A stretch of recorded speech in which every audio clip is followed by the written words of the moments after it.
என் அன்பு தமிழ் சொந்தங்களுக்கு வணக்கங்கள். நான் உங்களுக்கு இது உங்களுக்கு மூட்டர். நீங்கள் நம்ம பார்க்க போகிற டாபிக் என்னென்னு பார்த்தீங்கன்னா, நிறைய பேர் புது வண்டி வாங்கிட்டு திருப்பி ரீசேல் பண்ண வரையில் அது ஃபெயிலியர் மாடலு நல்லா இருக்காது, அப்படி குறைச்சி தான் போகும் அப்படின்னு நிறைய பேர் சொல்லி வருத்தப்படுறாங்க. அது என்ன காரணம்னா, ரெகுலராக ஒரே மாடலாக ஆரம்பத்துலேருந்து போகிறாங்க, ரெகுலராக ஒரே மாடலாக போடுறாங்கல்ல, அந்த வண்டி உங்களுக்கு எப்பயுமே ஃபெயிலியர் ஆகாது. ஒன்று மாற்றி போடுவாங்க. ஒரு வண்டி ஃபெயிலியர் ஆனால் அந்த இன்ஜினை தூக்கி வேறு இன்ஜினில் வண்டியில் போட்டு அதை இது பண்ணுவாங்க. அந்த மாதிரி வண்டி தான் உங்களுக்கு ஃபெயிலியர் ஆகும். அது நீங்கள் மெக்கானிக் ஒரு ஐடியா கேட்டிங்கன்னா சொல்லிடுவாங்க. இல்லை ரோட்டில் நீங்கள் எதுவுமே இதெல்லாம் எடுக்க வேண்டிய சர்வேலாம் எடுத்து பண்ண வேண்டியதில்லை. ரோட்டில் நல்லா ஓடுது, நிறைய வண்டி ஓடுதா, ஒரே மாதிரி நிறைய போகுது, அந்த வண்டி நல்ல வண்டி அது. ஆமாம், அப்படி பார்த்தாலே தெரிஞ்சிடும். நம்ம போகிற வரையில் பார்த்தாலே தெரியும். ஸ்ப்ளெண்டர் நிறைய ஓடும், அது நல்ல ரீசேல் உள்ள வண்டி, ஃபெயிலியர் கிடையாது. அதே மாதிரி பல்சரா அது நல்லா போகும்.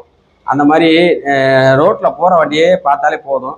அதுலேயே நமக்கு எது நல்ல வண்டி எல்லாமே தெரிஞ்சிடும். அப்படி தெரியல ஒரு மெக்கானிக் இந்த மாதிரி யார்கிட்ட தெரிஞ்சவங்கள்ட்ட கேட்டாலே அவங்க சொல்லிடுவாங்க. நீங்கள் வாங்க போகிறதுக்கு முன்னாடி ஒரு வாரத்தை கேட்டுட்டு வாங்கினீங்கன்னா அது உங்களுக்கு ஃபெயிலியரா இல்லை என்னது எல்லாமே யாருனாலும் சொல்லிடுவாங்க.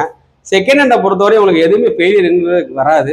ஏன்னா புது வண்டியில் தான் உங்களுக்கு வாங்கினோன்னா 1,50,000 ரூபாய்க்கு வாங்கி அது 75 ரூபாய்க்கு விற்கல தான் ஒரு வருஷத்தில் உங்களுக்கு லாஸ் ஆகும். செகண்ட் ஹேண்ட் பைக் எல்லாமே உங்களுக்கு ஒரே மாதிரி தான். ஸ்பெண்டர் ஒரு வருஷத்துக்கு 5,000 குறையும்னா மற்ற வண்டி 5,000 தான் குறையும். அதனால் அது செகண்ட் ஹேண்ட் வண்டியில் நீங்கள் ஃபெயிலியர்னு ஒன்று பார்க்க வேண்டிய அவசியம் இல்லை. அது நாங்களே விலை குறைச்சி எடுத்து உங்களுக்கு கம்மியாக விற்போம். ஸ்ப்ளெண்டர் கூட விற்போம், மற்ற வண்டி கொஞ்சம் கம்மியாக விற்போம். அந்த மாதிரி ரீசேல் லெவலில் வண்டி குறைச்சி தான் எடுப்போம், குறைச்சி தான் நம்ம விற்போம். அதனால் உங்களுக்கு வருஷம் எல்லா வண்டியும் ஒரே மாதிரி தான் டெப்ரிசியேஷன் ஆகும். 10% தான் டெப்ரிசியேஷனை பொறுத்தவரையும் வருஷம் தான். நான் ஓட்டவே இல்லை வண்டி, ஆனால் அதனால் கூட கொடுங்க அப்படின்னாலும் கொஞ்சம் தான் கொடுப்போம். வண்டி நல்லா இருக்கு அதனால் ஒரு கொஞ்சம் தான் கொடுப்போம்.